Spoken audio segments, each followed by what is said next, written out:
belajar filsafat, belajar tasawuf, dosen liberal, semuanya ini tentu menyelisihi akidah para sahabat. Iya, pelajaran-pelajaran yang tersebut adalah tidak bermanfaat sama sekali. Filsafat bukan dari Islam, tapi orang masukkan ke dalam Islam. Filsafat berasal dari Yunani. Yunani adalah kaum musyrikin, penyembah berhala, penyembah bintang-bintang, orang yang tidak beriman kepada para nabi dan rasul. Lalu kenapa bisa masuk ke dalam Islam ajaran filsafat itu?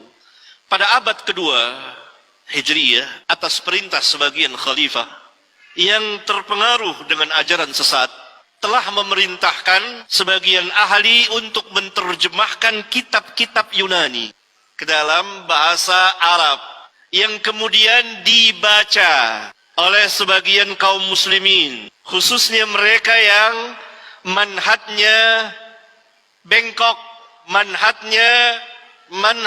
yang sesat, bukan manhaj para sahabat ridwanullah alaihim jami'an. Kemudian orang-orang ini mulai memadukan antara filsafat Yunani dengan ajaran Islam, maka mulailah masuk ke dalam Islam ajaran filsafat itu yang telah membuat kerusakan yang tidak kecil pada kaum muslimin, pada hidup dan kehidupan keagamaan mereka saat itu dan sampai hari ini.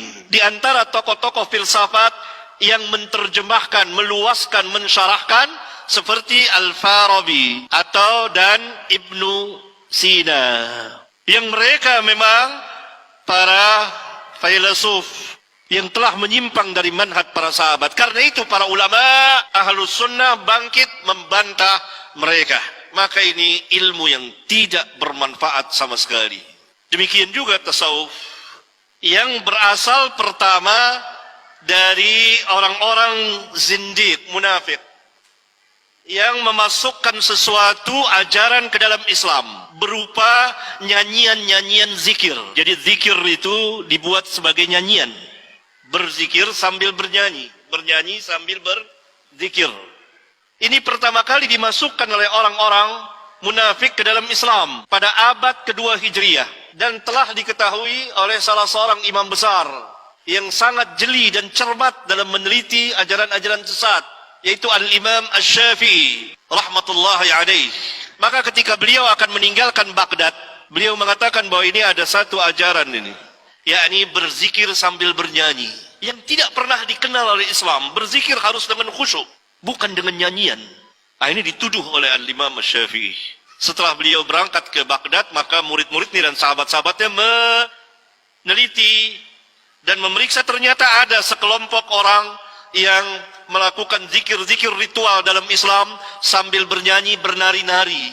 Ini yang dikatakan zindiq oleh Islam. Nah, kemudian berkembang lagi ajaran tasawuf dari orang-orang yang melampaui batas. Sebagian kaum muslimin melampaui batas dalam beribadah dan masuk ke dalam bid'ah.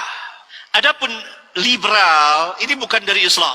Islam liberal adalah ajaran yang telah tua usianya, yang pernah dibawa oleh orang-orang di luar Islam untuk merusak Islam dari dalam, yang tujuannya adalah membatalkan syariat. Oleh karena itu orang-orang liberal dimanapun mereka atas nama Islam itu tidak sholat. Kalaupun sholat itu sholat nifaq, pura-pura. Keyakinan mereka, sholat tidak diperintah seperti sholat kaum muslimin 5 waktu sehari. Nggak ada dalam kamus mereka itu. Nah, ini tentu bukan Islam. Oleh karena itu diperlukan perbaikan manhaj di tengah masyarakat kaum muslimin. Kembali kepada Alkitab dan Sunnah ala fahmi salafin as-salihin. Para sahabat dan tabi'in dan tabi'ut tabi'in. Tidak dapat tidak. Karena ini manhaj yang hak, manhaj yang lurus.